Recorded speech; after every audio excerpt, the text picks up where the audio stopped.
pemerintah itu kan mempunyai dalam tanda petik konstituen ya, tugas dari rakyat untuk menyelenggarakan semua kebutuhan mereka, kepentingan mereka. Nah, ini pun harus ada etikanya ya. Kita sebut di sini ada etika pemerintahan ya pada tingkatan infrastruktur, hubungan antara kita, antara pemerintah dengan rakyat. Nanti ada suprastruktur di mana hubungan antara rakyat dengan antara pemerintah dengan lembaga-lembaga. Baik, untuk tingkatan infrastruktur kita melihat di sini apa yang harus dilakukan adalah membangun interaksi yang harmonis antar kelompok masyarakat. Nah, ini penting ya. Etika itu selalu menginginkan adanya keharmonisan, menginginkan adanya kerukunan, menginginkan adanya kesetaraan, menginginkan adanya kegotong royongan. Itulah ciri-ciri etika sebenarnya. Yang jelas intinya itu tidak boleh menyakiti orang lain, tidak boleh menyakiti kelompok lain ya. Harus harmonis kira-kira begitu. Jadi membangun interaksi yang harmonis antar kelompok masyarakat. Jadi kalau antara pemerintah dengan masyarakat harus harmonis, antara masyarakat dengan masyarakat juga harmonis. Nah, kalau kemudian terjadi ketidakharmonisan antar anggota masyarakat atau kelompok masyarakat, apa yang harus dilakukan? Ya, apa yang harus dilakukan oleh pemerintah? Kira-kira apa? Kalau ada konflik antar kelompok masyarakat, ya ada kontok-kontokan antar kelompok masyarakat. Ya. Tugas pemerintah di sini adalah yang pertama memfasilitasi ya antar kelompok itu supaya bisa damai, harus menjadi juru damai di antara dua kelompok yang berkonflik. Ya, jangan jadi pemerintah, jangan jadi sumber konflik, tapi dia justru harus mendamaikan antara kelompok-kelompok yang sedang berkonflik atau yang sedang bermusuhan. Gitu. Jadi kalau misalnya sudah didamaikan tidak mau, artinya difasilitasi saja, udahlah aku jadi penengah saja misalnya. Ya kalau jadi penengah itu artinya kan silakan Anda berdamai, saya sediakan tempat misalnya. Silakan Anda berunding, saya berada di tengah. Nah itu namanya kita menjadi pendamai ya di tengah, fasilitator. Tapi kemudian kalau dia tidak mau damai bagaimana? Ya kalau dia tidak mau damai kita sudah fasilitasi, ya mau tidak mau kita tidak. Kalau sudah difasilitasi tetapi mereka tidak manfaatkan, tidak bisa juga, lah baru kita menjadi mediator. Memediasi ya, memediasi atau menjadi mediator. Gimana menjadi mediator itu ya? Saya berada di tengah, Anda maunya apa? Kelompok A, kelompok B maunya apa? Kemudian saya akan berusaha menjadi penengah ya, lalu lintas kemauan, pikiran, pendapat dari masing-masing kelompok yang berkonflik. Nah, ini namanya jadi mediasi. Ya, mediasi itu artinya kita ikut aktif di dalamnya menjadi penengah. Nah, kalau di mediasi juga tidak bisa jalan, ya kan, tidak bisa juga damai, tidak juga harmonis hubungan antara satu kelompok dan kelompok lain, apa yang harus dilakukan? Fasilitasi itu, udah saya sediakan tempat, saya sediakan dana, saya sediakan ruangan, makan dan seterusnya misalnya. Silakan Anda berunding sendiri, itu namanya diberi fasilitas. Kalau di mediasi artinya kita berada di tengah bersama mereka, ya kan mengatur lalu lintas pandangan pendapat di antara mereka. Kalau yang ini juga tidak berhasil, apa yang harus dilakukan? Hukum. Hukum, betul ya. Jadi kalau yang mediasi tidak berhasil, maka pemerintah harus menjadi nggak bisa katanya. Hah? Jadi pemerintah harus menjadi wasit ya. Kalau wasit itu gimana peranannya? Ya. Wasit itu berarti dia harus menentukan siapa yang salah, siapa yang benar. Kalau Anda melakukan ini, ya kan, maka hukumannya betul ada sanksinya adalah ini. ya kan dasar hukumnya ini. Tapi kalau Anda yang melakukan itu, ya kan misalnya melanggar ini, melanggar itu, terusnya. Jadi harus ada judgement dari pemerintah bahwa ini yang salah, ini yang benar, yang salah mendapatkan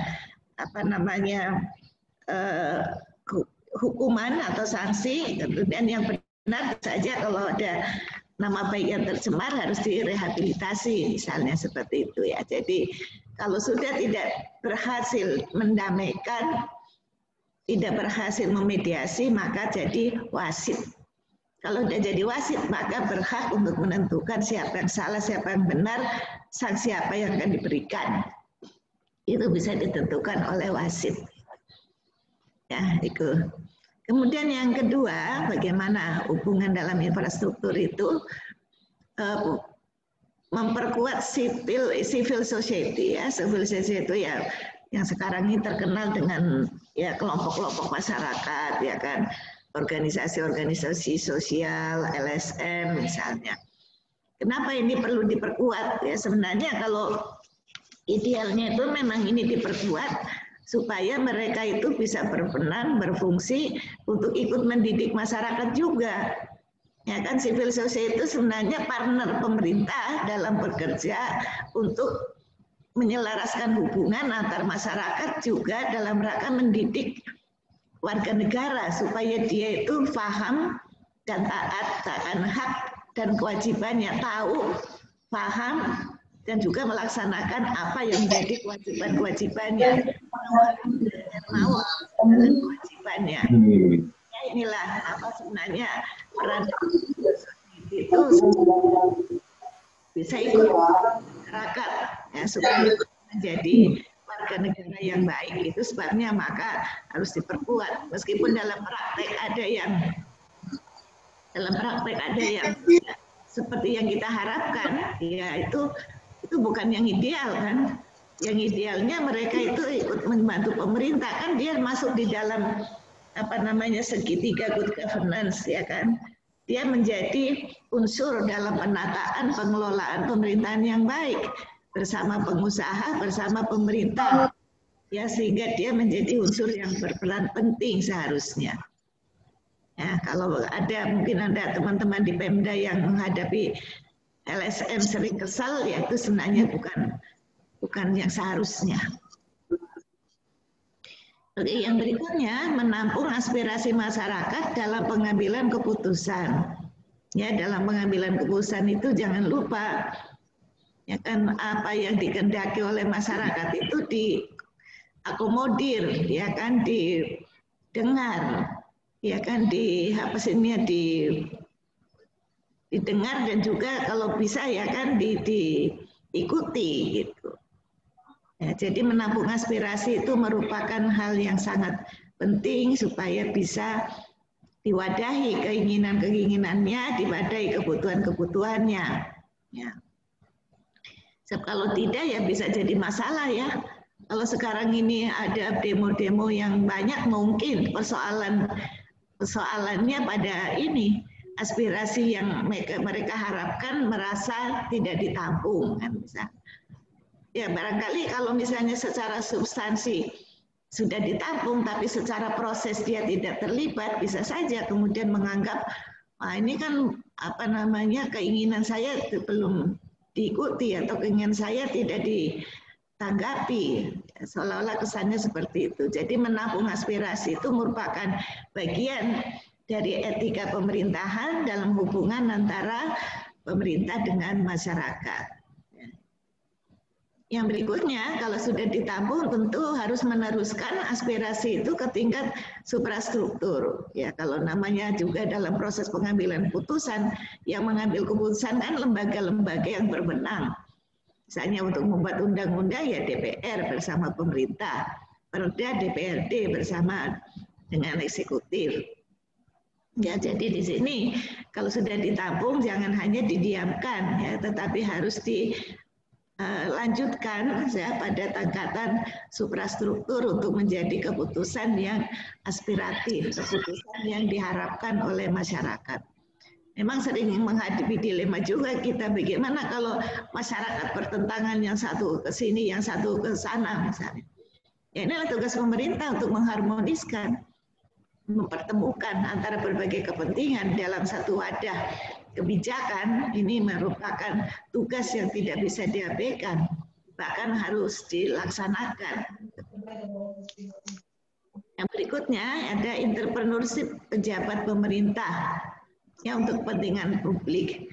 Nah, ini entrepreneurship itu di sini bukan berarti pejabat pemerintah itu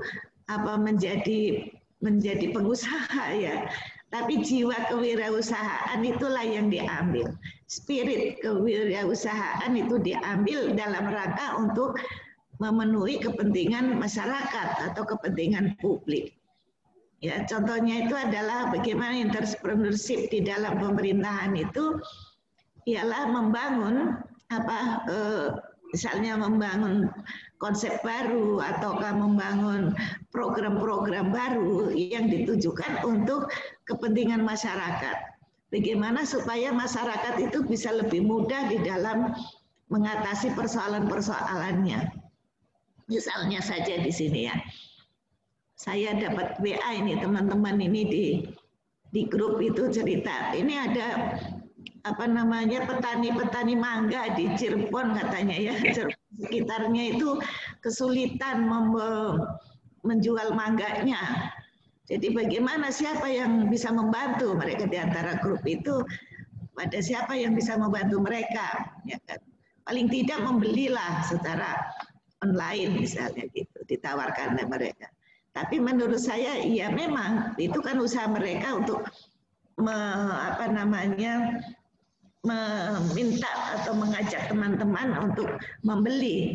Tapi pemerintah harusnya juga punya pikiran bagaimana membantu mereka supaya mangga yang sudah ditanam ya kan sekian bulan, sekian tahun, kemudian sekarang setiap berbuah selalu hasilnya itu terus pertama murah, keduanya juga susah dijual ya kan, akhirnya tidak mendapat keuntungan yang berarti.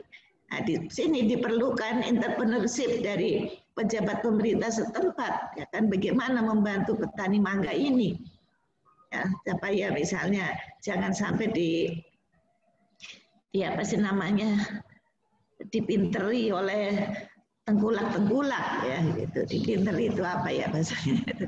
Supaya jangan sampai dia itu menjadi korban dari para tengkulak sehingga yang menang, yang mendapatkan hasil banyak dulu para tengkulak. Nah, mungkin ya kan di sini pemerintah daerah mempunyai inisiatif untuk membentuk atau membuat misalnya pasar bersama di suatu tempat ya kan.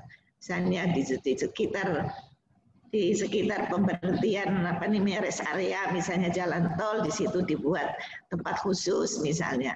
Jadi harus berpikir berwirausaha seolah-olah saya itu atau pejabat pemerintah itu adalah pedagang ya kan, pengusaha, tapi sebenarnya untuk kepentingan orang banyak, untuk kepentingan masyarakat. Jadi itulah kira-kira makna jadi jiwa entrepreneurship itu. Dan berikutnya adalah melaksanakan kebijakan secara bertanggung jawab. Ya, melaksanakan kebijakan secara bertanggung jawab. Sebenarnya arti tanggung jawab itu apa sih ya?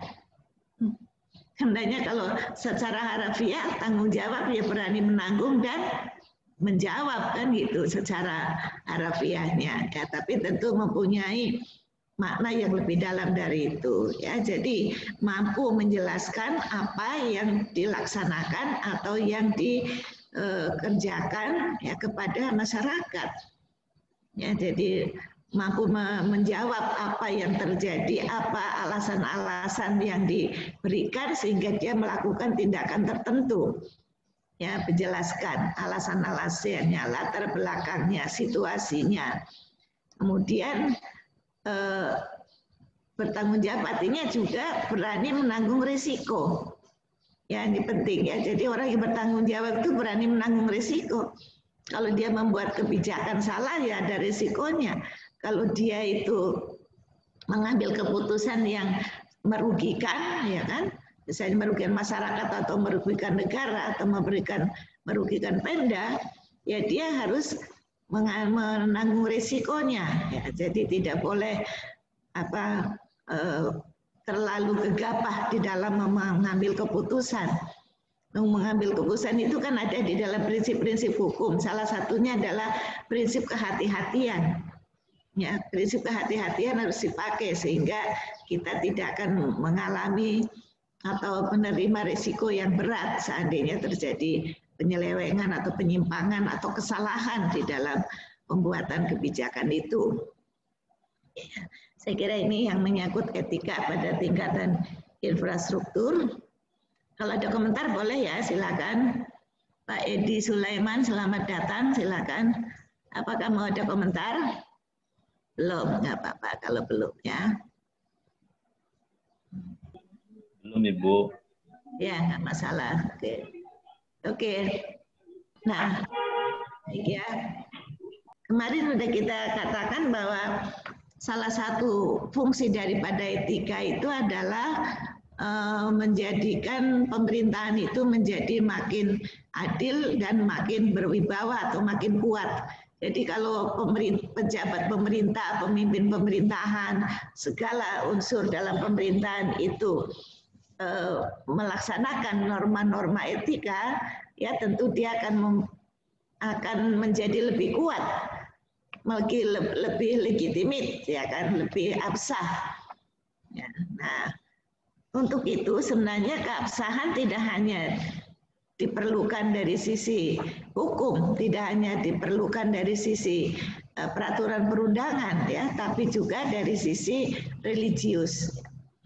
Tentu saja pejabat itu membuat keputusan, mau melakukan sesuatu harus ada dasar hukumnya, harus ada payung hukumnya, harus ada wewenangnya. Ya, itulah yang kita maksud dengan legitimasi hukum. Tapi di samping itu ada juga kita sebut dengan ada 3 bentuk legitimasi yang lain, yaitu legitimasi religius. Ya, apa artinya legitimasi religius? Ialah pengakuan dari tokoh-tokoh masyarakat penganut agama atau tokoh-tokoh agama. Jadi kalau kita itu membuat peraturan atau mengambil keputusan atau melakukan tindakan yang tidak disetujui atau tidak direstui ya oleh para tokoh agama, ini juga bisa menimbulkan gejolak. Ya, saya kira ini kayak sekarang ini kayaknya ini juga gerakan-gerakan yang sekarang muncul, ya kan, demo ini kayaknya juga ada unsur, ya, ada unsur ketertinggalan dari tokoh agama ya dalam proses pengambilan keputusan, dalam proses membuat undang-undang, sehingga tokoh-tokoh agama bisa menggerakkan ini untuk masyarakat ya untuk memprotes. Nah, itulah risikonya kalau misalnya unsur-unsur yang ada di dalam stakeholder dalam proses pengambilan keputusan itu tidak dilibatkan semua. Jadi kemudian menimbulkan ketidakpuasan, ya, ujungnya adalah protes, bahkan bisa saja terjadi kerusuhan seperti yang terjadi baru-baru ini. Ada lagi yang kedua adalah legitimasi sosiologis.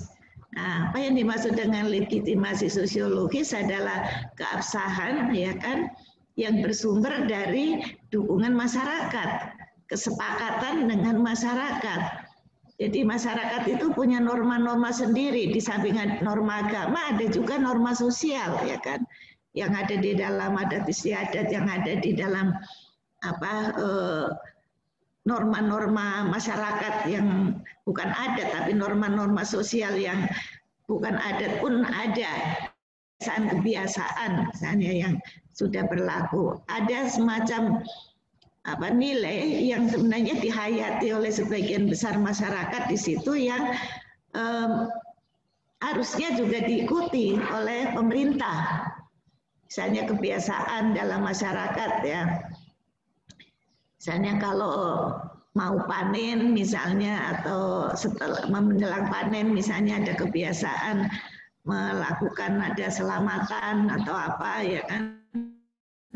Ya ini juga harus diperhatikan kebiasaan masyarakat untuk membuat kenduri-kenduri misalnya, itu pun sebenarnya bagian dari legitimasi sosial, di mana kalau pemerintah tidak perhatikan mereka bisa marah.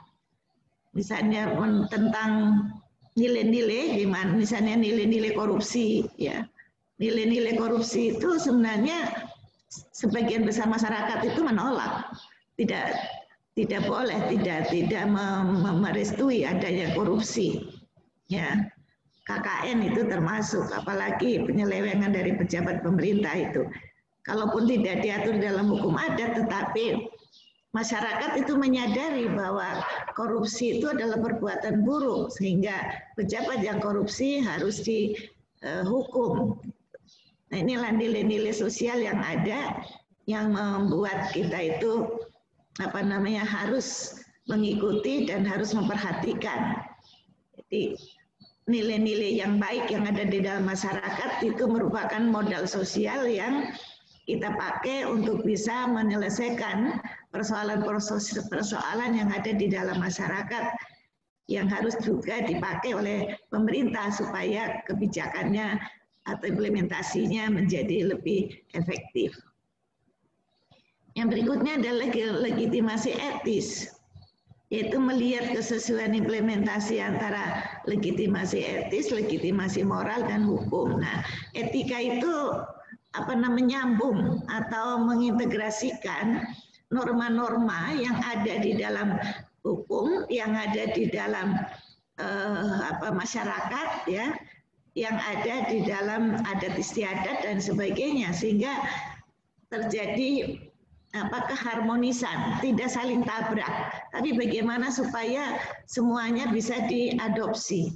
Jadi etika itu kan sudah kita jelaskan pada kuliah pertama bahwa etika itu harus menjadi jembatan di antara paham-paham atau norma-norma rambu-rambu yang dibuat oleh banyak kelompok yang berbeda satu sama lain, sehingga etika itu harus menengahi bagaimana mencari jalan tengah di antara berbagai kepentingan yang bertentangan atau yang saling konflik di antara satu sama lain. Maka nilai etika ini harus menjadi jembatan untuk mengharmoniskan segala macam yang tidak harmonis atau yang menimbulkan kekacauan. Jadi etika ini penting, ya. Etika juga sebenarnya kan hidup dalam masyarakat.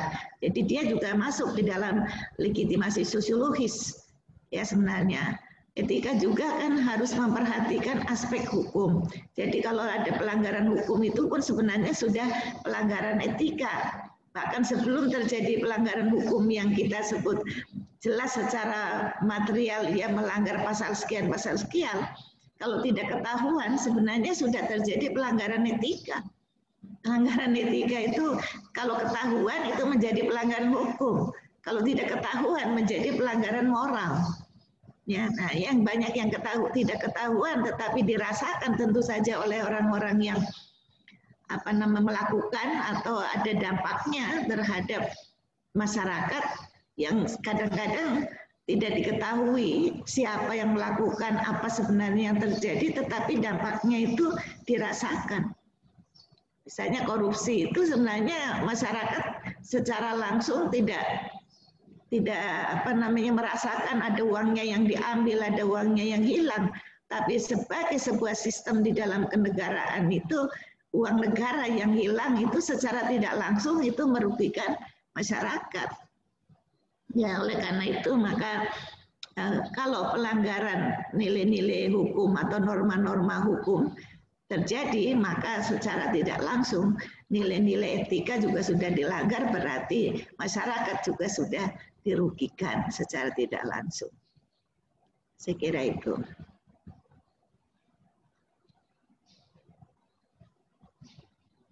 Oke. Apa ya yang terjadi? Nah, tugas pemerintah sehari-hari itu memang terkait dengan pengambilan putusan, ya. Ini teman-teman yang menjabat tiap hari kan kalau ada surat saja, misalnya ada permohonan, ada proposal, itu pejabat pasti ngambil keputusan kan. Sehari-hari itu pengambilan keputusan itu terjadi di dalam semua level pemerintahan, terutama pada jabatan-jabatan yang strategis yang mempunyai kewenangan untuk mengambil keputusan. Gitu. Jadi pengambilan keputusan merupakan hal yang rutin terjadi. Oleh karena itu di sini perlu ada rambu-rambu bagaimana seharusnya mengambil keputusan yang baik itu. Ya, pengambil keputusan yang baik atau pengambilan keputusan yang etis itu ya bisa dilihat misalnya caranya, prosesnya, yaitu dengan mencari informasi yang diperlukan untuk memberikan penilaian yang tepat ya dalam mempelajari masalahnya. Jadi yang pertama itu ya, maaf ya ini tadi saya belum sebutkan, keputusan etis adalah keputusan yang dapat dipertanggungjawabkan secara moral.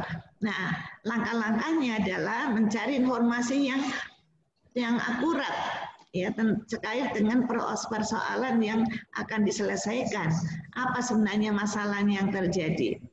Jadi harus akurat informasinya, harus objektif ya. Apa yang dilihatnya atau melihat persoalan itu secara objektif. Jangan dilihat dari sisi kelompok tertentu atau dari kelompok golongan tertentu. Jadi mencari informasi apa sih yang sebenarnya sedang terjadi, apa yang salah, apa yang sedang menjadi persoalan mendasar, itu harus dilihat dulu. Ya sekarang ini banyak sekali memang persoalan ya. Ada persoalan COVID. COVID itu persoalan mendasarnya apa? Apakah kesehatan, apa ekonomi? Ya kita harus mencari kejelasan dan memutuskan kita mau prioritas yang mana, ekonomi atau kesehatan ya. Kalau Pak Jokowi sudah mengatakan mau mencari keseimbangan. Ya memang kalau kita mau mencari keseimbangan ya ada untungnya, ada ruginya ya kan. Ya masing-masing dari sisi kesehatan mungkin tidak terlalu cepat bisa diselesaikan. Tapi ekonomi ada pergerakan ekonomi itu ada. Ya.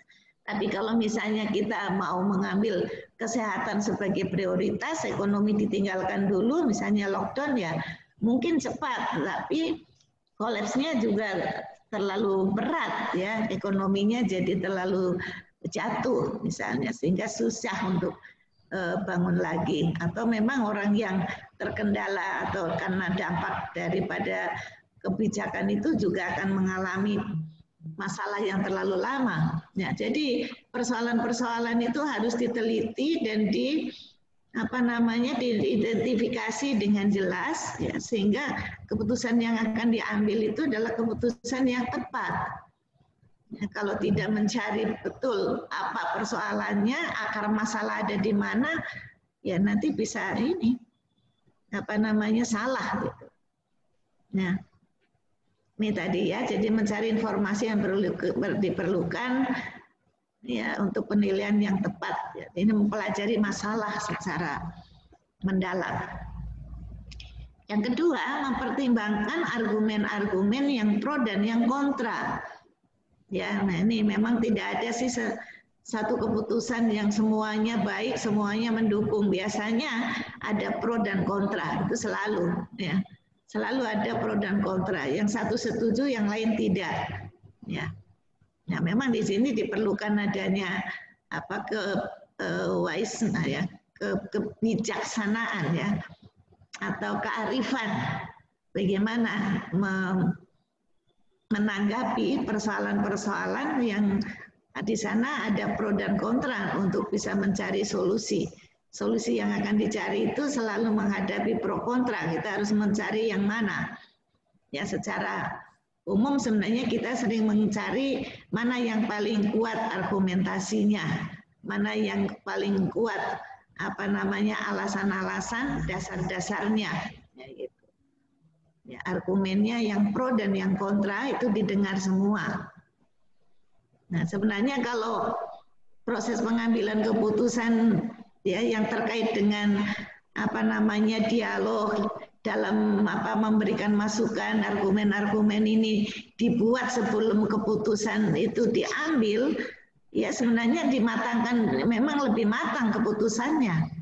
Ya, tapi seringkali kita ini ya nggak tahu apa ada keputusan-keputusan yang memang dibuat secara mendadak atau mendesak, ya ada juga sih yang bisa panjang lama. Nah, tapi ini bagaimanapun ya argumen pro dan kontra itu tetap harus diperhatikan.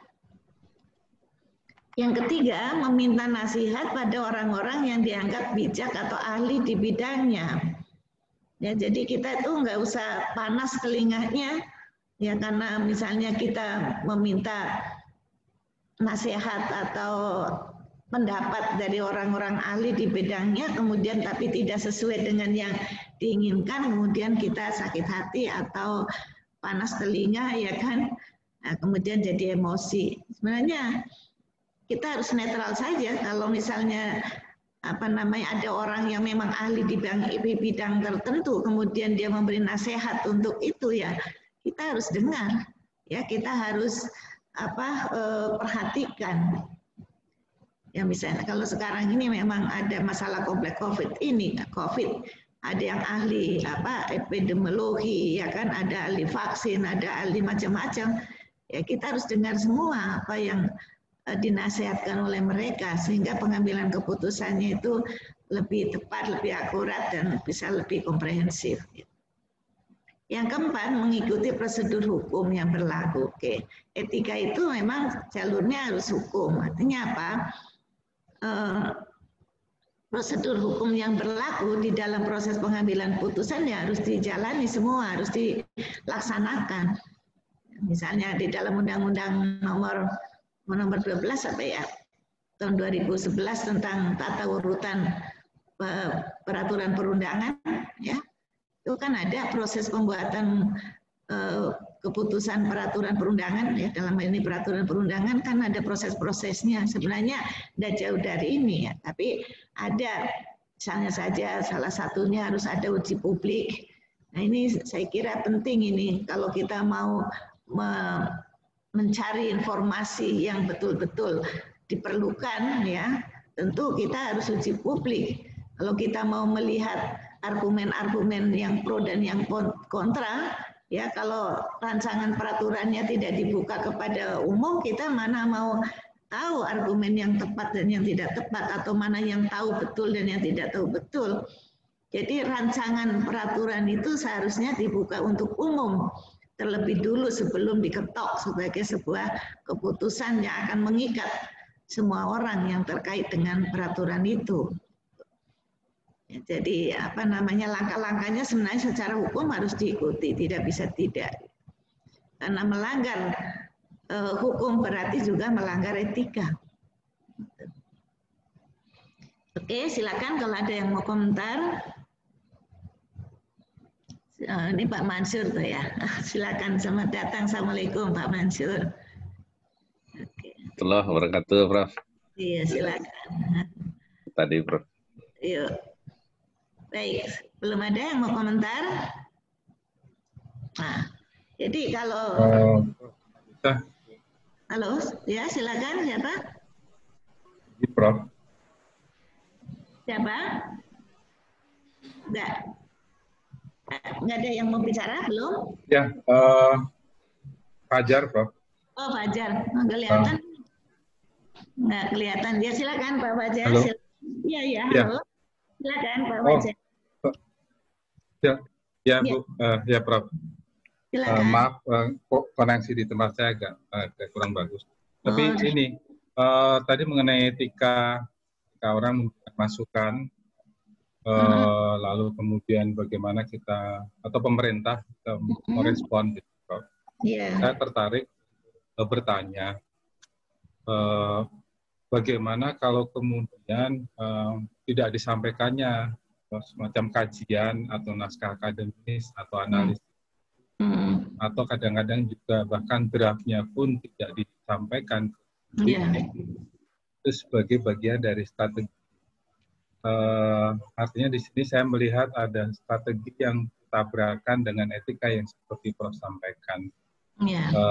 Bagaimana kemudian kita melihat satu dari sisi pemerintahnya, dua dari sisi masyarakatnya. Oke. Baik, itu saja. Ya, terima kasih Prof. Itu saja. Iya. Makanya mengabaikan satu tahap saja ya di dalam satu proses pengambilan keputusan memang bisa berdampak luas ya, karena legitimasinya menjadi kurang sebenarnya. Kalaupun secara hukum, secara katakanlah aklamasi ataukah dengan suara terbanyak diputuskan, tapi kalau sebenarnya dalam proses diputuskan dalam katakanlah disetujui sah ya, tetapi kalau ada salah satu langkah yang tidak dilaksanakan atau tidak dipenuhi, itu sebenarnya sudah cacat itu. Dan cacat itu ya bisa saja secara hukum itu kita menerima, tapi hati kecil kita selalu bertanya dan juga merasa, wah ini saya merasa tidak dilibatkan, saya merasa tidak ikut di dalam proses pengambilan putusan, saya merasa ada hak saya yang dilanggar.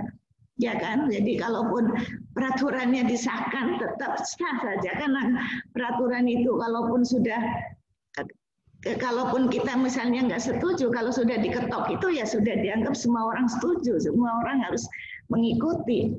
Nah, padahal ada proses yang dilanggar, ada proses yang tidak diikuti. Misalnya tadi, kalau kita mau membuat peraturan perundangan harus ada naskah akademik. Ternyata naskah akademiknya tidak diperlihatkan pada kita juga dalam proses pengambilan keputusan itu juga tidak disertakan. Nah, itu sudah memang sudah termasuk pelanggaran etika. Belum lagi ya tadi draft itu harusnya itu bisa dilihat oleh semua orang loh. Saya pernah itu ya, maaf aku saya kuliah di Belanda itu masyarakatnya tuh udah sadar betul kalau sedang dibuat peraturan ini ya kan di parlemen, itu semua orang bisa mengakses, kemudian bisa memberikan masukan-masukan langsung ya kan lewat tentu kalau internet sekarang, lewat internet. Waktu itu juga internet sudah jalan baik di Belanda waktu itu kan, itu jadi santai aja masyarakat. Ya kan, oh ya sudah tahu draftnya ini bisa diakses oleh semua orang. Kemudian masukannya ini. Ya sudah, jadi mereka itu merasa nyaman ya kan bahwa saya bisa terlibat dalam proses pengambilan putusan. Bahwa nanti yang diketok mungkin tidak sama persis atau karena mungkin juga mempertimbangkan pro kontra tadi. Ya itu tidak masalah, tapi semua warga masyarakat sudah diajak ya untuk terlibat di dalam proses pengambilan keputusan itu, sehingga kita itu ada kepuasan, ada merasa dihargai, dihormati, ya kan, diperhatikan hak-hak kita sebagai warga negara. Jadi etika itu selalu berkaitan dengan rasa keadilan, berkaitan dengan kewajiban, berkaitan dengan hak, berkaitan dengan martabat atau penghargaan ya terhadap diri seseorang ataukah kelompok. Jadi kalau ada yang martabatnya merasa dilanggar, itu bukan persoalan kecil. Ya, kalau kita bicara etika dalam kaitannya dengan sosiologi, semua orang ingin dihargai, semua orang ingin dihormati, tidak ada orang yang mau dilecehkan. Ya kan, kalau kita dilecehkan itu biasanya mau adu pedang pun berani kan itu.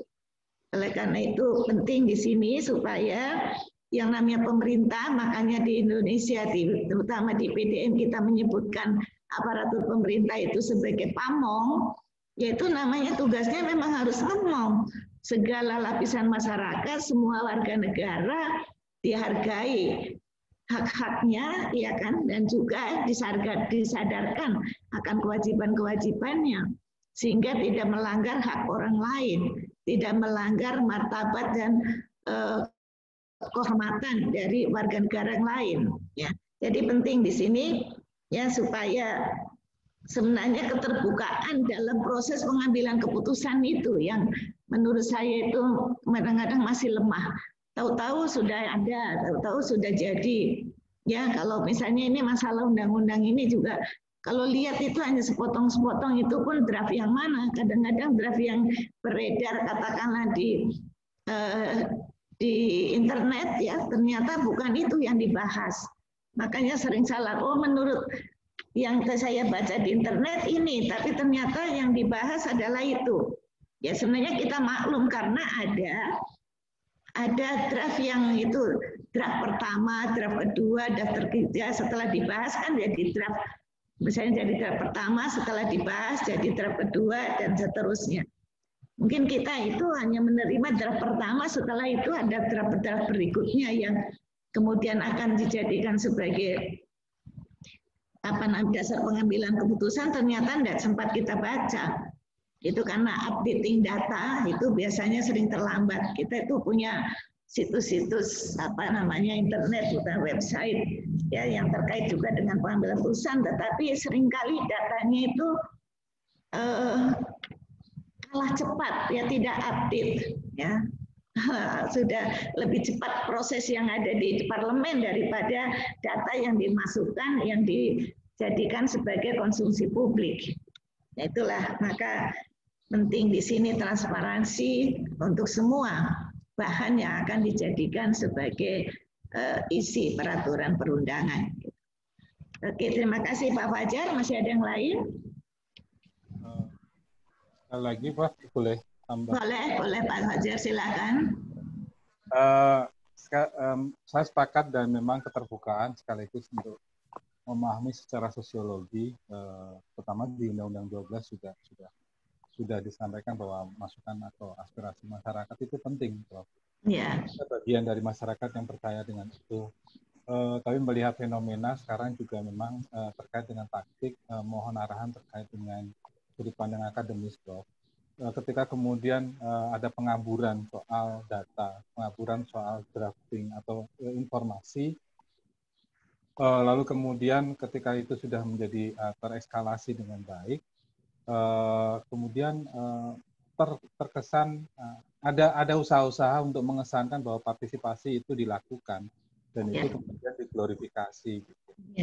Sehingga ada pemenuhan secara formil bahwa partisipasi dilakukan, naskah akademik disampaikan, diskusi antara semua stakeholder dilakukan juga. Pada akhirnya ketika itu undang-undang sudah disahkan, aspek formilnya menjadi lebih terlihat lengkap gitu. Kita belum bicara masalah aspek materialnya. Ya tentu saja memang kemudian tidak terbantahkan bahwa proses itu terdokumentasi karena memang secara desain diusahakan semuanya terdokumentasi, Prof. Secara akademis atau secara etika pemerintahan boleh mendapatkan arahan Prof seperti apa? Ya, baik. Yang namanya etika itu prinsip dasarnya itu kejujuran, ya jujur. Kalau orang tidak jujur, ya kan, dia mau mengambil keputusan yang kesannya baik, prosesnya seolah-olah terpenuhi semua, tapi sebenarnya ada bolong-bolong, ya kan, yang sebenarnya tidak secara tertulis. Kalau secara formalnya kelihatan, oh tahap ini udah dilakukan, tahap ini udah dilakukan, tahap ini udah dilakukan, tapi apakah pelaksanaannya itu betul-betul jujur? Apakah pelaksanaannya itu betul-betul transparan? Apakah yang diberikan kepada masyarakat itu hal yang substansial ataukah hanya kamuflase? Ini persoalan yang sering kita hadapi. Kita mengejar formalitas. Formalitasnya iya, tapi ya materi substansinya seringkali sebenarnya ada yang tidak terpenuhi. Tetapi kita itu tidak bisa menuntut apa-apa lah. Ini sudah kok, kita sudah lakukan uji publik tanggal sekian. Yang penting misalnya sampelnya harusnya 10, tapi hanya 1 apa 2, ya itu dianggapnya sudah memenuhi syarat. Belum lagi, apakah argumen-argumen pro dan kontra yang sudah disampaikan misalnya oleh masyarakat tertentu yang diajak masuk dalam uji publik itu didengar apa tidak, dimasukkan apa tidak, kita nggak tahu. Ya, jadi di sini memang ya kan yang menjadi persoalan di kita itu seringkali yaitu tadi pencitraan itu lebih menonjol daripada kejujuran. Pencitraan itu tidak sepenuhnya jujur. Kelihatannya saja baik, kelihatannya saja mulus, ya kan? Tapi sebenarnya ada barangkali ada borok-borok yang tertutupi, tidak jujur. Padahal kejujuran itu adalah fundamen ya untuk bisa melaksanakan atau itu bisa mengambil keputusan secara baik, secara etis. Ya, dan kejujuran ini adalah kunci juga untuk kepuasan, ya kan, untuk kesejahteraan masyarakat. Ya, saya kira kita sudah tahu ya semua. Ini sudah lama sebenarnya beritanya. Negara yang paling sejahtera di dunia ini rupanya ada 2 ya, 3 ya. Yang satu Selandia Baru, yang kedua Finlandia, yang ketiga Swiss atau negara Eropa juga ya. Ya, apa sih yang menjadi dasar kenapa mereka itu bisa menjadi negara yang paling sejahtera? Ternyata ya, menurut ini yang saya baca di WA juga dari YouTube itu, ternyata yang dijadikan sebagai dasar dalam pendidikan warga negaranya bukan kepintaran, bukan kepandaian, ya, tetapi kejujuran. Karena orang yang jujur itu ya akan kelihatan apa adanya dan tidak akan menyembunyikan sesuatu yang bisa merugikan orang lain. Kejujuran itu adalah fondamen yang paling dasar di dalam melaksanakan etika. Kalau kita mau membuat keputusan yang etis, mau membuat keputusan yang baik, tapi sudah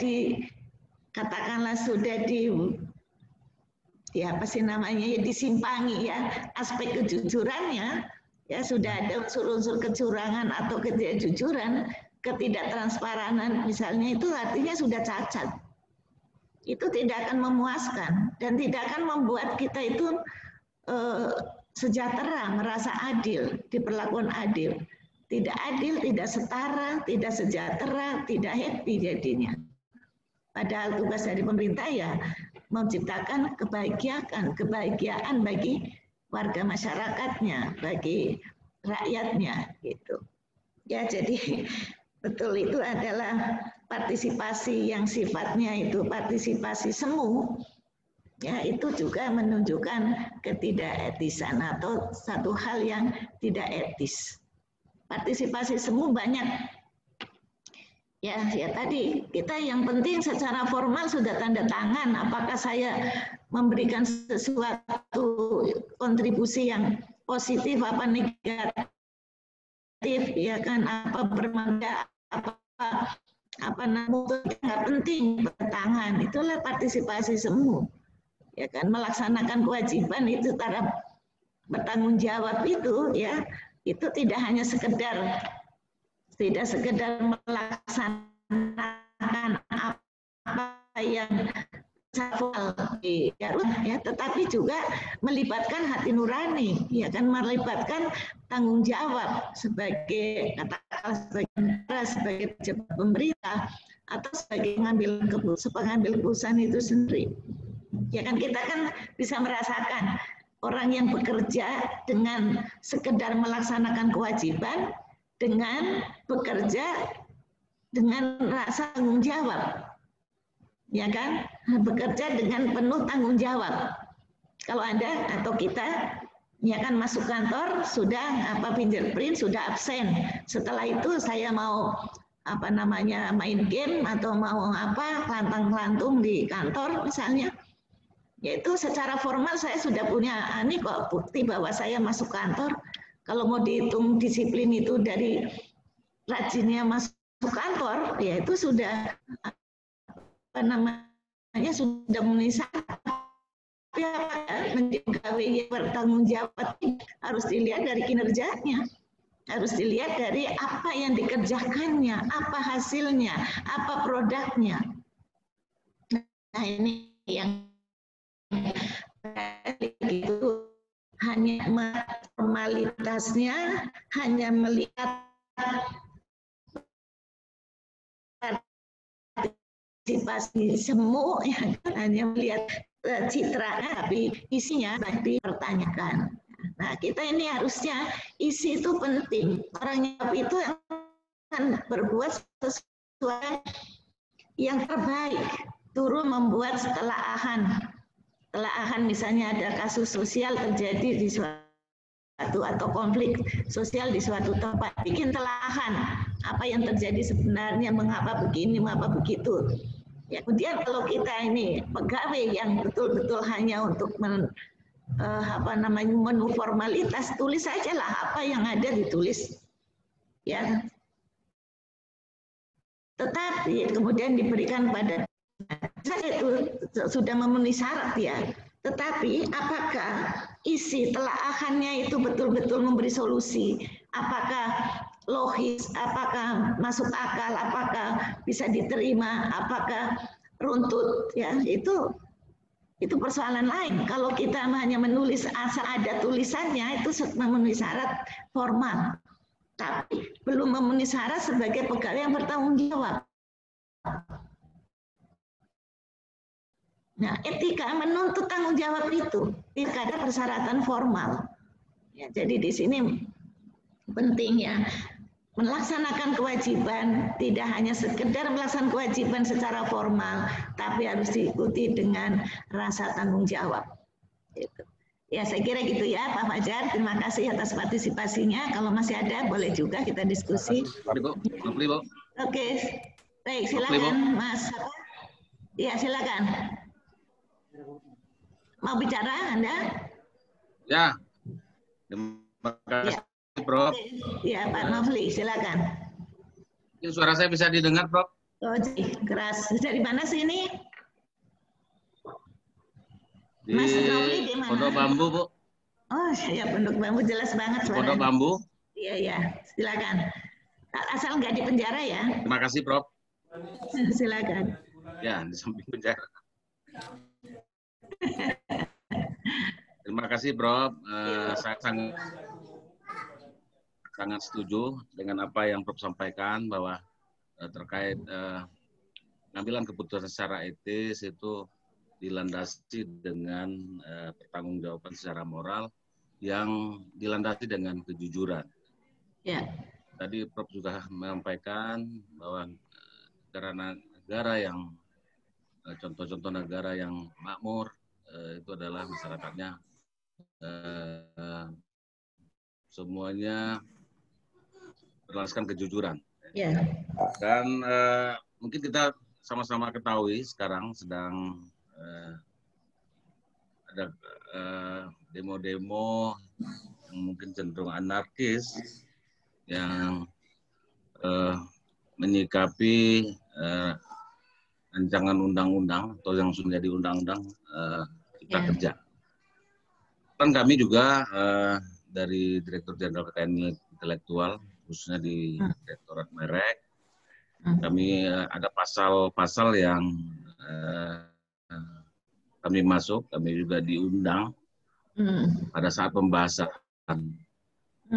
Ada pasal percepat di pasal 2016 tentang merek dan indikasi geografis yang tadinya penyelesaian sertifikat yang 150 hari kerja, mulai dari pemeriksaan substantif. Sekarang kalau tidak ada oposisi, tidak ada sanggahan, itu bisa 30 hari saja sampai menjadi sertifikat.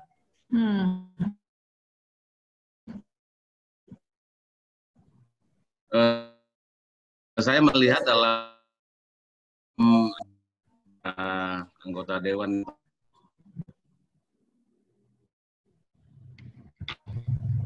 memperjuangkan orang lokal ya, pelaku ekonomi kreatif yang dianggap lemah. Nah itu pentingnya kejujuran tadi, Prof. Apakah mereka pada saat menyampaikan itu, apakah memang di balik itu ada kepentingan politik. Nah, ini yang saya sampaikan, yang ingin saya sampaikan terkait ciri-ciri pemerintahan yang baik yang Prof sampaikan, mengikut sertakan semua kelompok masyarakat. Bagi pemerintah mungkin barangkali beranggapan bahwa DPR adalah representatif masyarakat Indonesia yang ada di sana, yang sudah kita mewakili kita untuk memberikan apa pandangan-pandangan masukan terkait lahirnya undang-undang dimaksud. Tapi mungkin menurut kami apa yang Prof sampaikan juga sangat benar. Dari awal harusnya ini di-share ke masyarakat kelompok-kelompok yang miskin, ya. Harus sampai kepada kelompok-kelompok yang lemah dan miskin sesuai yang Prof sampaikan.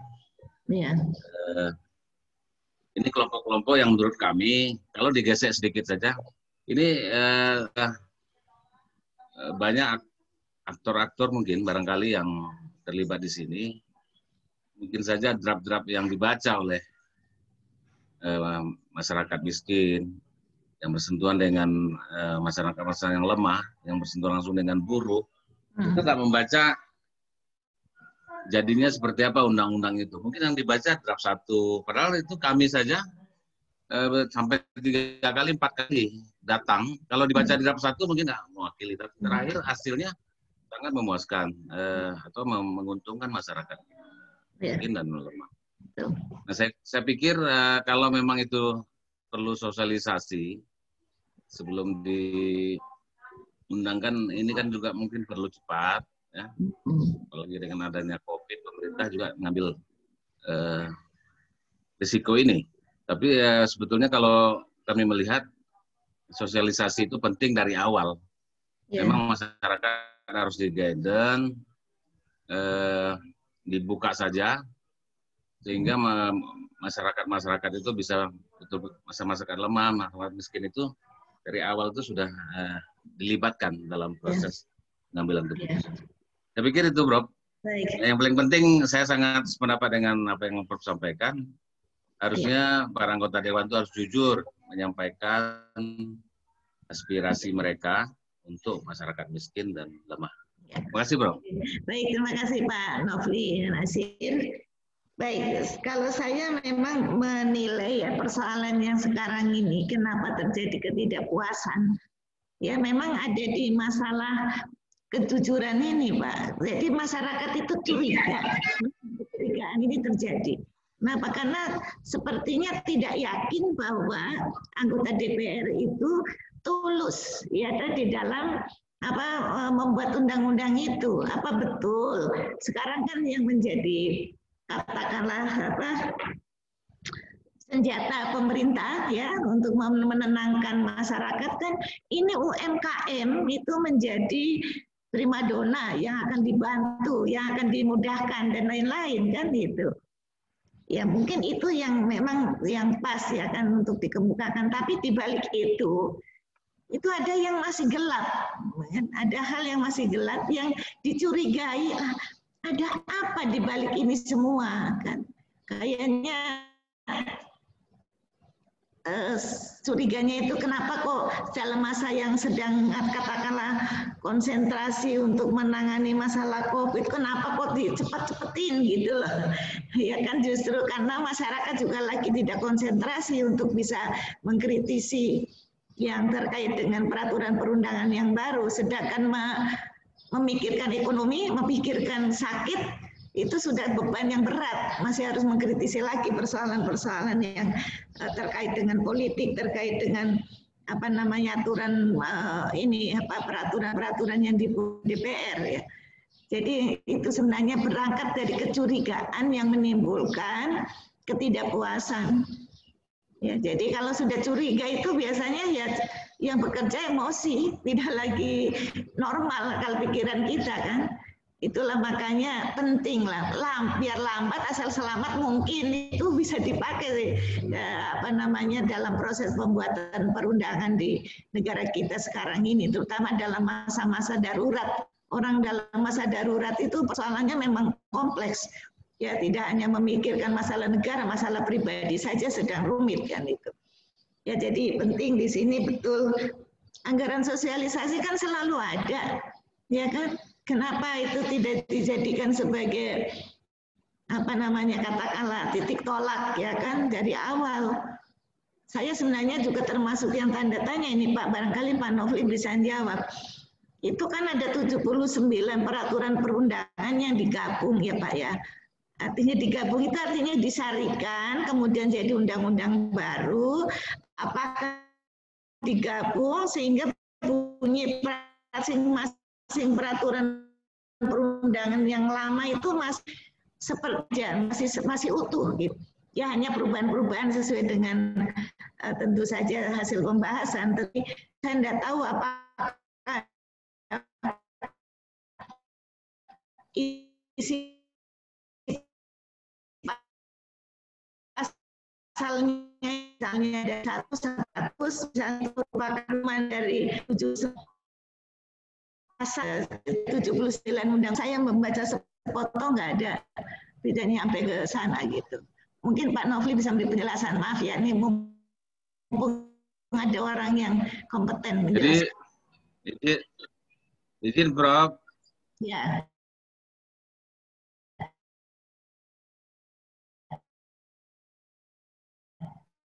Ingin menjelaskan, Prof. Tidak semua seperti Undang-Undang 20 tahun 2016 tentang merek dan indikasi geografis itu hanya pasal 123, 124. Undang-undang itu masih berlaku apa dicabut? Klasternya klaster kemudian. Berarti dengan pasal itu, dengan adanya Undang-Undang Cipta Kerja ini, pasal yang lama tidak berlaku lagi, tapi yang lain-lain berlaku. Seperti itu.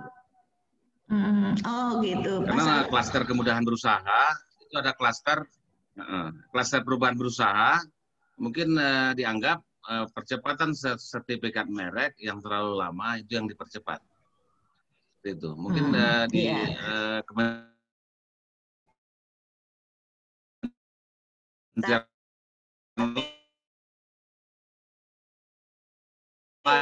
lain karena bahasan diganti pasal-pasalnya.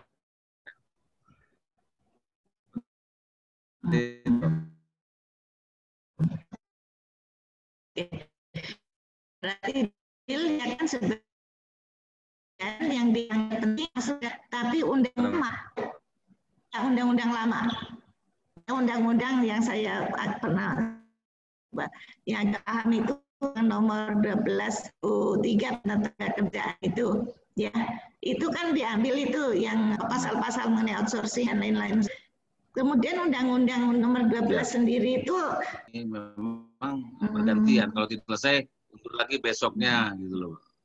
Nah, kami pahami kemarin ada 5 undang-undang di Kementerian Pendidikan yang langsung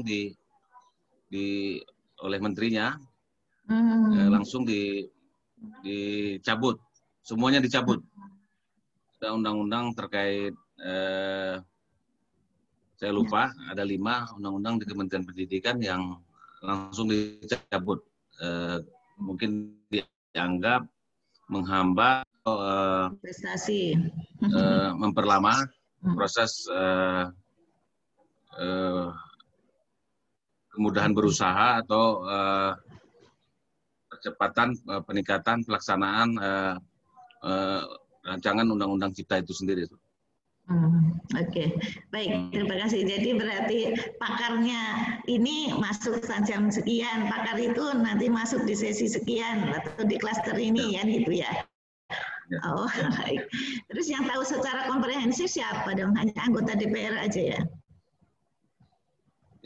Yang komprehensif anggota DPR memang ditunjuk satu perwakilan pemerintah, staf ahli di Kementerian Koperasi. Nah itu yang tahu persis. Jadi semuanya bergantian, tapi yang satu itu tetap. Namanya Pak Ellen kalau nggak salah. Baik, Pak Nofli, terima kasih. Di Kumham itu ada 2. Dari sisi keimigrasian juga ada di Kementerian Hukum dan HAM. Kemudian dari sisi administrasi hukum umum, AHU, Direktorat Jenderal AHU. Dan kami di Direktorat Jenderal Kekayaan Intelektual ada 2. Terkait dengan paten, kemudian dan merek.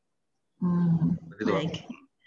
Oke, terima kasih Pak Nofli. Saya ini betul-betul nggak tahu ya, ditanya. Baik, masih ada lagi yang mau komen? Silakan. Baik, kalau belum ada, Ada, Prof. saya lanjutkan. Silakan. Nata Negara, Prof. Pak R. Nata Negara. Ya, R-nya apa nih, Mas? Raden? Ya, boleh Prof lah. Ya, Mas Raden, mangga silakan. Oh, tadi Prof nanya Pak Nofli itu pakarnya Prof di Kementerian Hukum dan HAM. Nggak salah Prof nanya sama Direktur Merek Pak Nofli Nasir ini. Prof. Bagus ya. Baik. Prof, kalau bicara tentang peraturan, tentang Omnibus Law itu Pak Nofli, saya tidak ke sana Prof. Saya hanya ada beberapa hal yang ingin saya minta pendapat sama Prof Ngadisa ini. Ya. Kalau bicara tentang kejujuran itu harga yang sangat mahal, Prof. Dan memang sangat jarang sekali di era sekarang. Mungkin jujurnya 70%, kalau Pak Nofli jujurnya 90%, itu bisa jadi, Prof. Tapi nilai jujur-jujur itu menjadi susah, Prof, ketika ada di birokrasi. Karena di sana ada namanya perintah yang harus dilaksanakan, diselesaikan, dan diamankan. Itu ada dalam diri setiap pemimpin dalam eselonisasi yang ada, baik dia eselon 4, 3, dan 2. Itu, Prof. Jadi kejujuran itu harga mahal. Dulu, almarhum Zainuddin M.Syed, saya masih ingat, Prof. Dalam tubuh yang satu badan ini, manakala di lengannya itu ada panu, satu badan itu panu, yang lengan itu yang sehat ini bisa jadi panu, Prof. Oleh yang panunan tadi. Tangan yang sehat jadi panu. Karena dia sendirian atau nggak ada temannya. Ya. Jadi ketika mengambil sebuah keputusan di era Republik Indonesia ini adalah tergantung mana yang paling banyak mengambil suara. Maka itu menjadi sebuah keputusan. Nah, Prof, jadi Profesor menyampaikan bagaimana caranya supaya minimal bekal buat kita-kita ini, Prof, yang ada di birokrasi, tidak sempurna sih tidak, tapi minimal mendekati lah.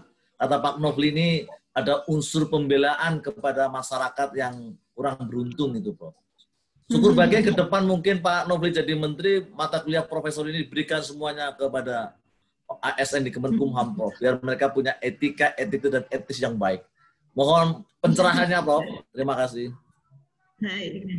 Terima kasih, Mas R. Nata Negara. Ya, Prof. Betul. Kejujuran itu merupakan satu dalam tanda petik barang yang mahal, ya kan, tak ternilai. Nah, kejujuran itu kan nilai yang nilainya begitu tinggi sehingga disebutnya tidak ternilai, kan gitu. Nah, memang tidak saya katakan bahwa kejujuran ini fondasi kalau kita mau melaksanakan etika pada tingkatan apapun dimanapun itu ya jujur itu kuncinya. Nah, tapi sekarang yang paling rumit memang di birokrasi. Ya, birokrasi itu tidak bisa kita mengatakan kejujuran yang sejujur-jujurnya. Ya kan, kejujuran yang murni. Kenapa? Karena di dalam struktur birokrasi sendiri sebenarnya sudah mengandung unsur apa sih yang namanya kepatuhan. Ya, kepatuhan yang tidak bisa ditawar di dalam teori birokrasi, ya kan? Kan di situ ada hubungan yang hierarkis. Hubungan yang hierarkis piramidal itu ya membuat kita tidak berani mengatakan yang sejujur-jujurnya apabila kita bertolak belakang dengan pimpinan terutama. Ya, tidak sejalan dengan pimpinan, apa Anda berani mengatakan sejujurnya, Pak itu nggak boleh begini, nggak boleh begitu. Padahal yang diharapkan birokrat yang baik adalah yang berani mengatakan jujur, mana yang benar katakan benar, yang salah katakan salah, yang baik dibilang baik, yang jelek dibilang jelek, kan gitu. Nah, ini yang mungkin juga ada persepsi yang salah di antara kita dari para birokrat, seolah-olah kepatuhan itu harga mati, dan kepatuhan itu kepatuhan kepada orang, kepada atasan. Padahal yang benar kepatuhan, ya, yang dimaksud dengan oleh Max Weber dalam teori birokrasi itu adalah kepatuhan kepada sistem. Ya, tapi kita ini sudah terlanjur, ya kan, terlanjur yakin bahwa kita harus taat patuh kepada pimpinan. Nah, kalau pimpinannya salah ya kita ikut salah. Kalau pimpinannya baik kita jadi baik. Kalau pimpinannya jelek kita jadi jelek. Kan gitu. Dan di dalam struktur birokrasi yang piramidal itu dalam setiap strata itu ada segitiga, struktur yang besar ke struktur yang kecil. Di situ berarti ada pucuk-pucuk pimpinan yang berantai, ya kan, dari atas sampai ke bawah. Sekian banyak orang yang punya pimpinan. Ya kan, nah, kalau kita patuh kepada pimpinan, kemudian dari sekian banyak pimpinan itu misalnya, karena Anda katakan beberapa orang saja yang kiranya jujur, yang betul-betul idealis, yang lain-lain yang mengikuti apa yang terjadi di lingkungan kita. Nah, itu sebenarnya yang pemikiran yang salah dari birokrat kita, sehingga kalau satu kena panu semua, ya itu karena atau kena di lengan tapi jadinya semua seluruh badan dianggap panuan, ya itu karena memang lingkaran di dalam lingkungan organisasi kita memang sulit, ya kan, dicari celah-celah orang yang sebenarnya yang punya keberanian, ya kan, orang yang punya keberanian untuk berkata jujur atau berani mengatakan tidak kepada pimpinan.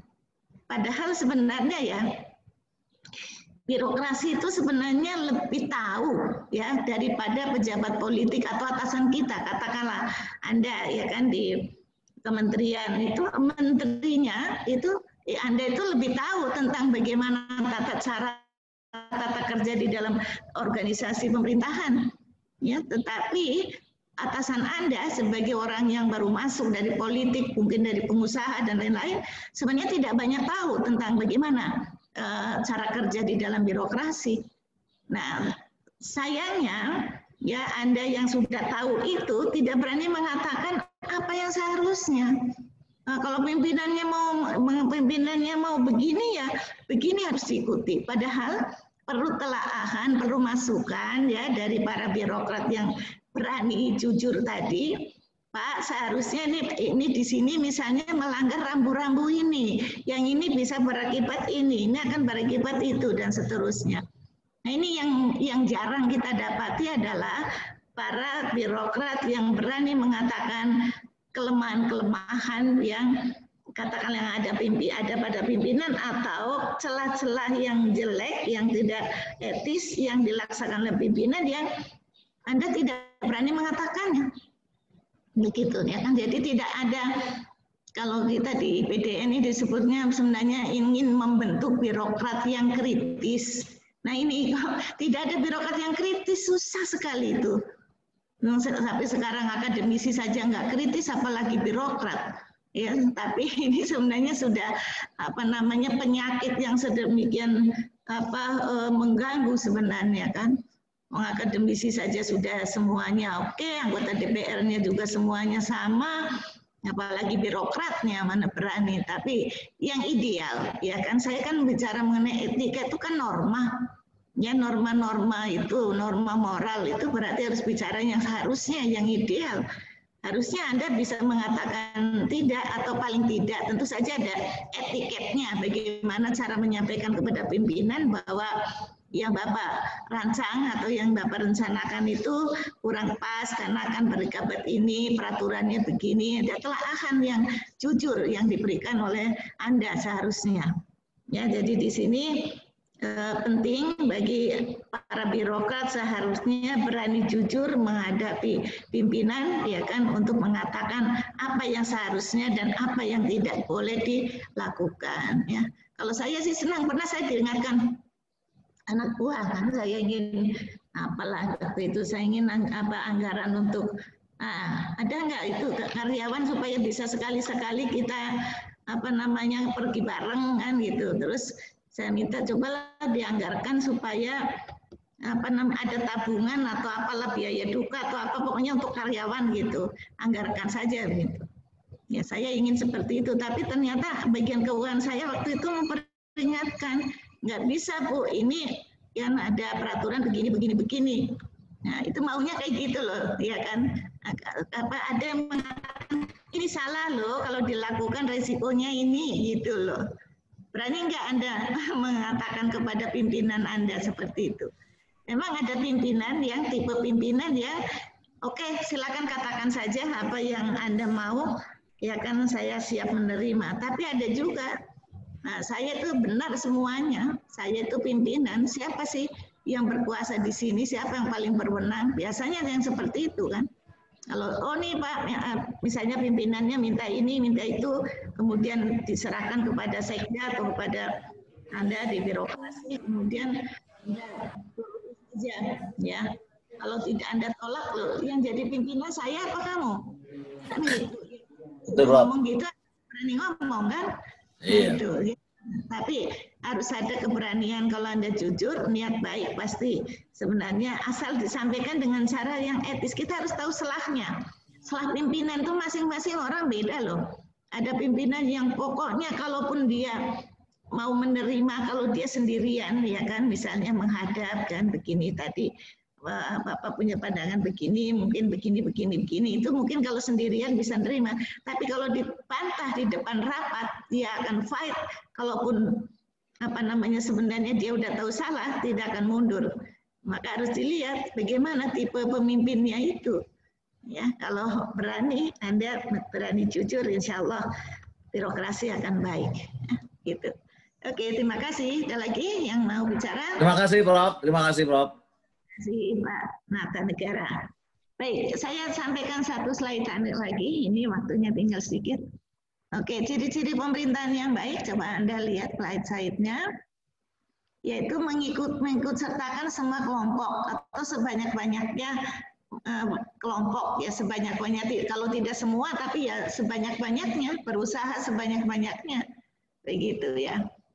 Nah, ini jadi saya ingat kemarin waktu ujian Pak Jalilul itu yang ketua MPR, itu ada pertanyaan bagaimana ini MPR sekarang hanya terdiri dari anggota DPR, ya kan, yang dari perwakilan kelompok golongan itu sekarang tidak ada.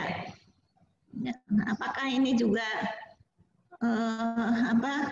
sudah ideal bentuk daripada tugas-tugas MPR sekarang gitu?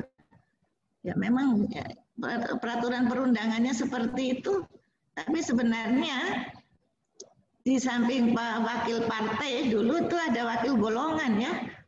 Nah, sekarang tidak ada lagi. Itu menurut saya itu juga terjadi degradasi terhadap nilai-nilai etika ya dalam proses pengambilan putusan karena keterwakilannya tidak lengkap. Kalau suara terbanyak ya, tapi kalau musyawarah dengan memperhatikan juga kepentingan kelompok kecil, yaitu sekarang itu kayaknya boleh dikata tidak.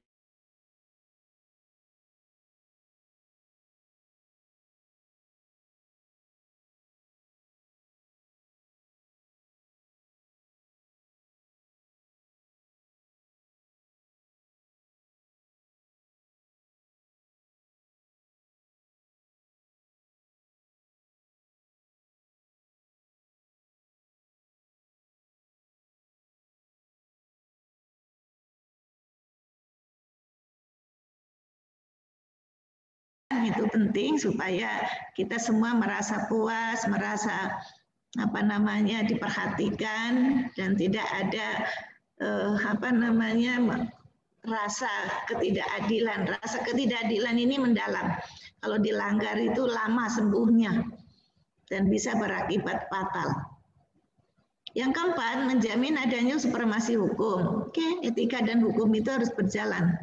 Tidak ada. Kalau supremasi hukum tidak ditegakkan, itu artinya etika juga tidak jalan.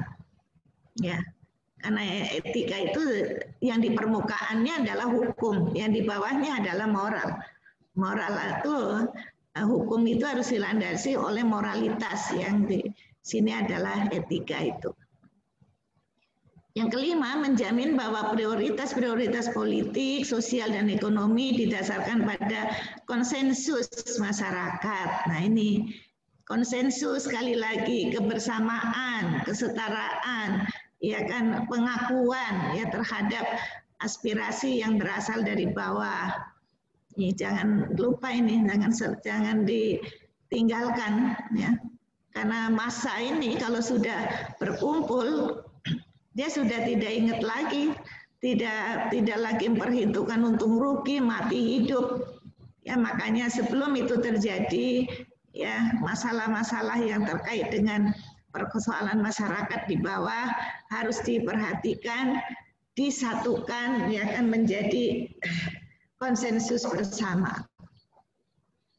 Yang berikutnya, memperhatikan kepentingan mereka yang paling miskin dan paling lemah dalam proses pengambilan keputusan. Nah, kalau apa yang dijelaskan oleh pemerintah tentang Undang-Undang Cipta Kerja itu benar, membela buruh, membela UMKM, ya itu mudah-mudahan mereka yang paling lemah itu bisa merasa terwakili, ya. Tapi kalau sebaliknya, ya tentu saja tidak akan terselesaikan persoalan-persoalan kemiskinan, dan itu artinya ya tugas negara, tugas pemerintah itu tidak sesuai dengan apa yang diamanahkan di dalam pembukaan Undang-Undang Dasar 1945. Nah, itulah, perhatikan, ya. Jadi semuanya itu harus berangkat sebenarnya dari bawah. Dalam pengambilan keputusan adalah melihat apa yang terjadi di bawah, dan masalah terutama masalah yang akan dipecahkan adalah masalah orang yang lemah, orang yang miskin. Kalau yang kaya ya namanya sudah kaya, sudah kuat, ya sebenarnya ya tentu diperhatikan, tetapi tentu tidak sekuat perhatiannya pada masyarakat yang masih lemah itu. Ya, orientasi pada masyarakat yang miskin, masyarakat yang lemah, itulah salah satu bentuk pemerintahan yang baik. Ya, saya kira itu yang bisa saya sampaikan. Ada komentar lagi, silakan. Waktunya sudah habis menurut jam saya. Silakan kalau mau ada komentar. Silakan Ibu Ai. Silakan Bu Ai Rahmayanti. Ya, Prof. Tadi saya kalau ada konflik di masyarakat kan fungsinya apa, pemerintah bisa memediasi atau memfasilitasi hingga terakhir hukum. Nah, kalau konteks sekarang terkait Undang-Undang Cipta Kerja ini seolah-olah yang isu-isu ini antara masyarakat dengan pemerintah dan DPR nih. Nah, jadi ini yang bicara etik pemerintah yang baik itu seperti apa? Karena kalau kita melihat hari ini ya pisah-pisahnya antara masyarakat dengan pemerintah dan DPR seperti itu. Pertama, terima kasih. Secara substansi etika itu tadi kan bagaimana keberpihakannya terhadap orang ya katakan. Memang di pemerintah menyatakan ini adalah untuk mencari lapangan pekerjaan untuk masyarakat kecil dan sebagainya. Tapi juga banyak pasal-pasal yang memang istilah ininya merugikan masyarakat kecil juga, seperti buruh, kemudian terkait lingkungan hidup juga. Ini yang ini banyak didampingi sama aktivis lingkungan hidup adalah terkait izin AMDAL ya, yang hari ini di undang-undang tersebut itu istilahnya tidak seketat undang-undang sebelumnya. Nah, sedangkan kalau kalkulasi untuk masyarakat kecil, mungkin dengan adanya investor itu masyarakat sekitar bisa misalkan ada kuota untuk menjadi pekerja di perusahaan tersebut, tapi secara kerusakan lingkungan itu secara dampaknya masyarakat semuanya terkena. Ini mungkin dari sisi etika pemerintahan dalam hal substansi undang-undangnya tersebut istilahnya hilang dari sisi keberpihakannya gitu. Terima kasih, Prof. Ya. Soalannya sebenarnya karena dari awalnya itu tidak dilibatkan atau pelibatannya sepotong-sepotong sehingga pengetahuannya, pemahamannya juga sepotong-sepotong.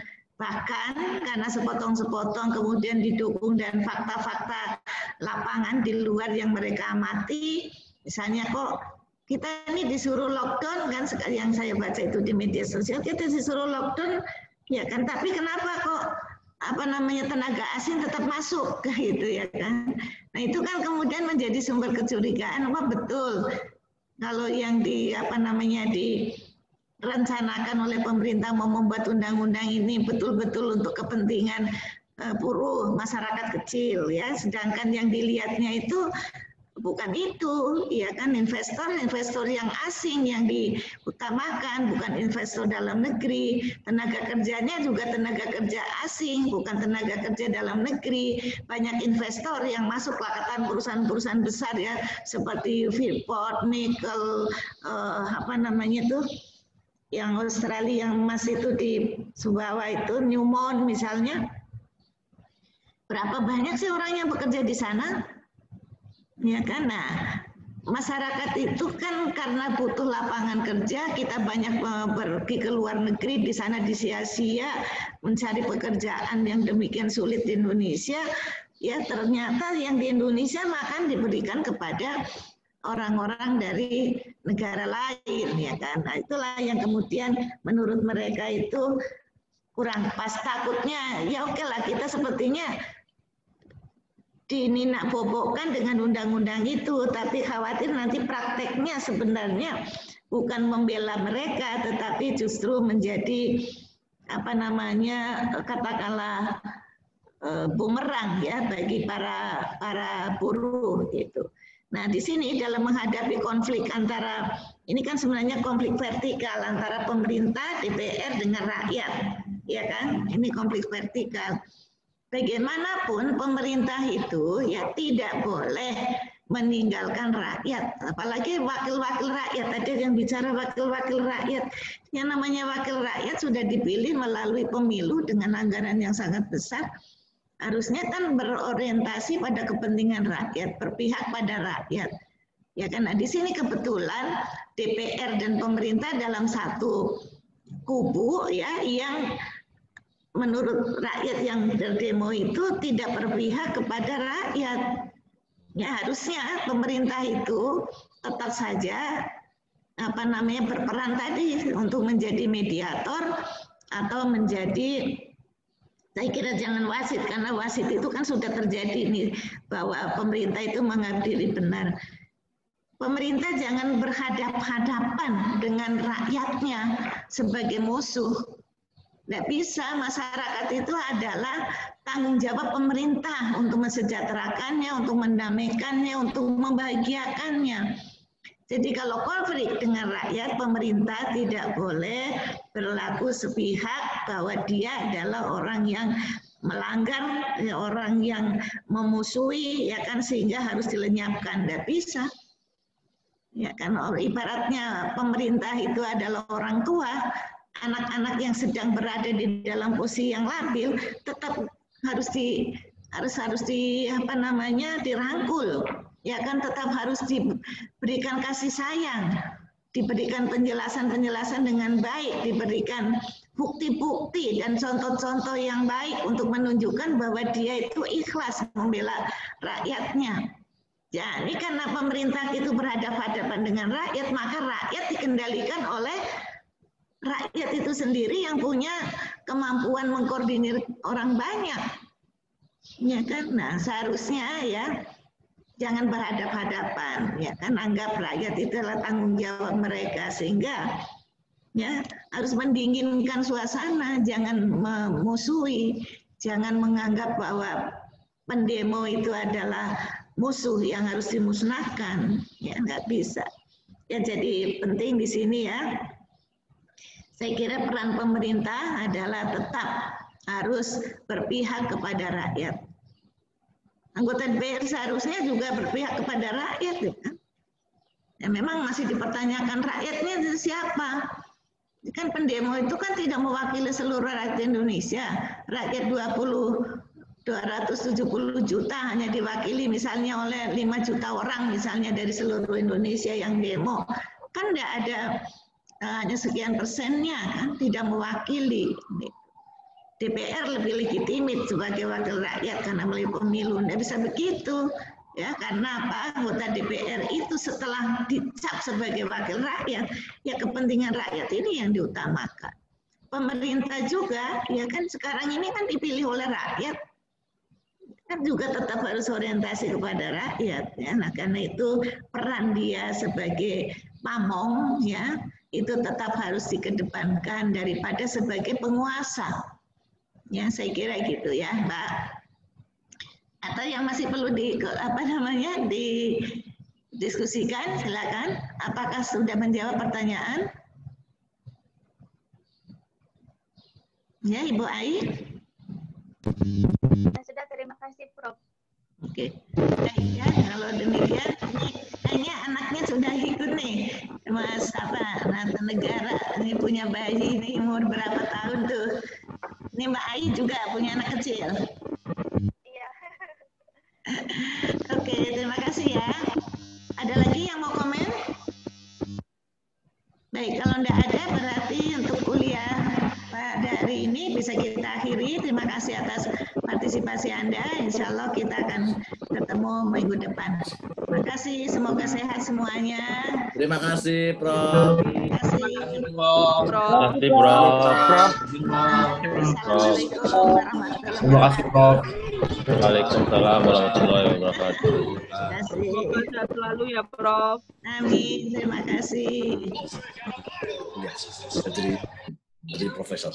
Iya, oke. Mana ini? Pak Nata, sayang anak nih ya. Wih. Memang masa-masa produktif nih. Gitu ya, Mas. Enggak, kalau di sini kelihatan sayang anak, Prof. Pak Nata itu. Ya gitu Pak ya. Nata. Sayang anak orang. Itu namanya pencitraan. Iya. Oke. Kalau di terima luar kasih. sayang anak orang. Pencitraan. Sayang anak orang lah, ya menantu Iya, anak. iya. Ini kan anak orang gitu. Betul, Prof. Iya. Sininya. Bang Nofri aja suka meleset-melesetin, Prof. Oke, saya nggak bisa nutup ini. Kenapa sih ini nutupnya? Nggak usah ditutup aja, Prof. Biasa aja Kita ya, nanti Pak setia. Aris. Siap. Habis ini Pak Aris ya. Habis ini Pak Aris yang mau masuk. Iya, iya. Siap. Siap, Prof. Oke, terima kasih. Assalamualaikum. Prof. Waalaikumsalam warahmatullahi Terima kasih, Prof. Semoga Ya, Prof.